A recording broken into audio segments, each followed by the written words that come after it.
parlamentares do Podemos farão um ato para pressionar o presidente da Câmara, Rodrigo Maia, a colocar em votação a PEC, proposta de emenda à Constituição, que acaba com o foro privilegiado no país. Nessa quinta-feira, a PEC completa 450 dias parada na Câmara dos Deputados, desde que ela foi aprovada pela Comissão Especial e liberada para ser votada pelo plenário. Hoje, 54.990 pessoas, olha só, quase 55 mil pessoas têm foro especial no Brasil. Sabia disso, Augusto? Não sabia. Pois é, esse é um dado da Consultoria Legislativa do Senado, 55 mil pessoas praticamente. Abre aspas aqui, ó. O foro privilegiado em casos de crimes comuns é um privilégio odioso, foi o que assinalou o senador Álvaro Dias. Ele é o autor da PEC, por isso estou lendo aqui a declaração dele. O senador recorda que na Operação Lava Jato, o Supremo Tribunal Federal levou 1.183 dias até conseguir proferir a primeira condenação de um detentor de foro especial. Me lembro aqui, um deputado que recorreu em liberdade um tempão, viu, Augusto?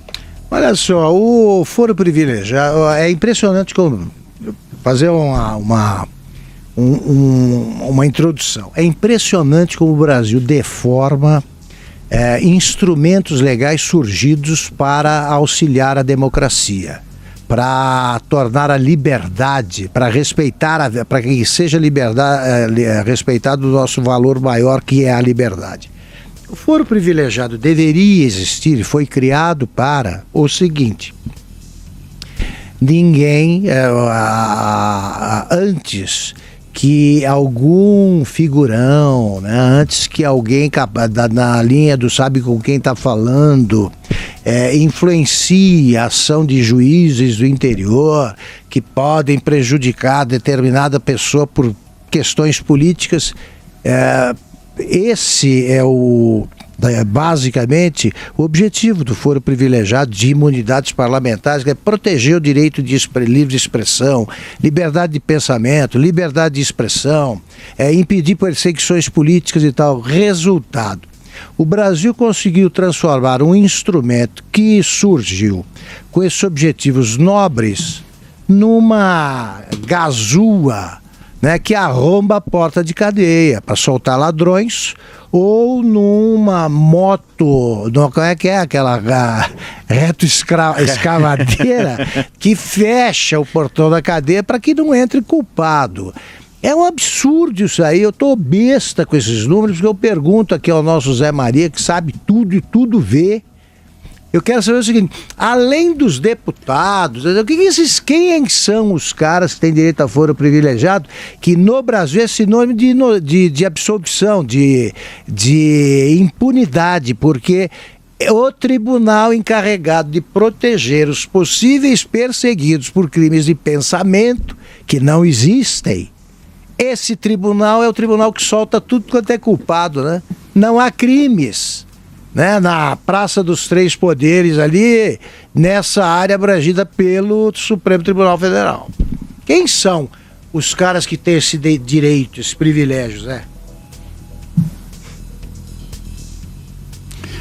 Pois é, Augusto, eu vou te contar aqui a história da multiplicação do foro privilegiado. Você tem toda a razão. A ideia é apresentada como boa. Assim como a imunidade parlamentar, a extinta imunidade parlamentar, era defensável. Porque a ideia era o seguinte: o deputado é o seu representante e o guardião das liberdades, inclusive individuais.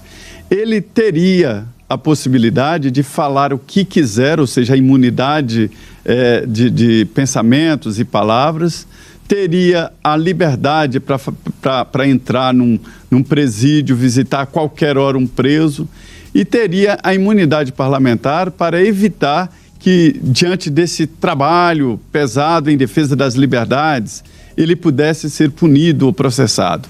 Até que veio um deputado e cerrou um adversário, cerrou com a motosserra mesmo.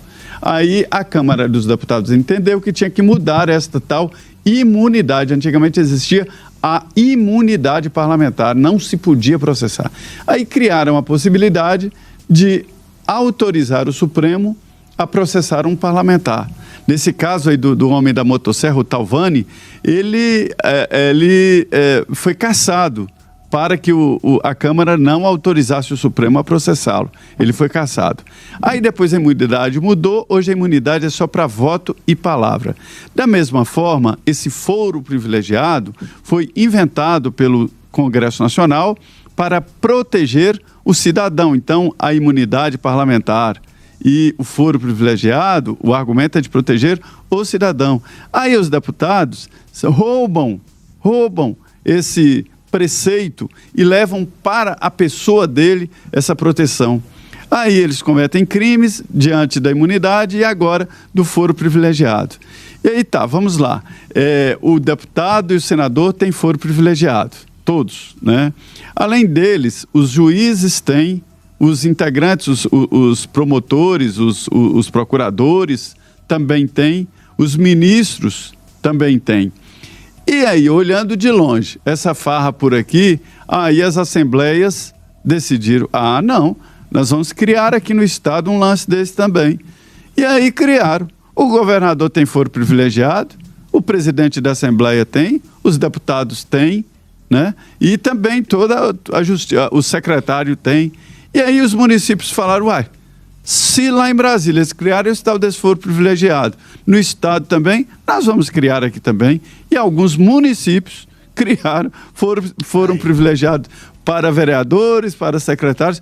Veja que confusão e por que montaram aí esta nação especial, esse universo paralelo de foro especial. Exatamente, Zé. Me recordo que, olha, o primeiro preso com foro privilegiado no caso da Lava Jato, por exemplo, me recordo que foi no finalzinho de outubro do ano passado, o deputado federal Nelson Meurer tinha a acusação de ter recebido quase 30 milhões de reais num esquema que passava pelo doleiro Alberto Youssef, mas foram meses, foram anos de protelação até que, de fato, ele fosse preso, né?